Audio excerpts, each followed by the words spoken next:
The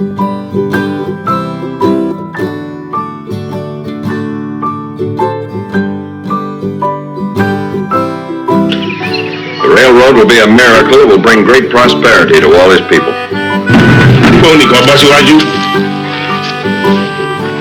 King say for you to come closer, Buana.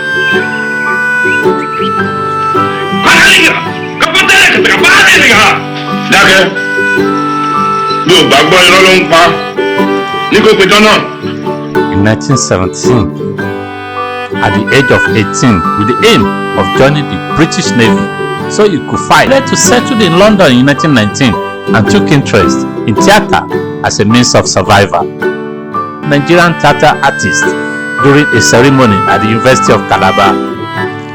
Martins featured in over a handful of films, including the infamous Sanders of the River.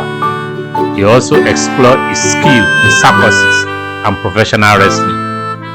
After a career spanning over 60 years, Martins died in Lagos on September 25, 1985 at the age of 86 and was buried at the Ikoyi Cemetery. Shekola mga papi. Ikaw da, méjì a máa ṣeré gbè, mẹ́ta méjì a mú mi ti kẹta, mẹ́rin gan ló dá.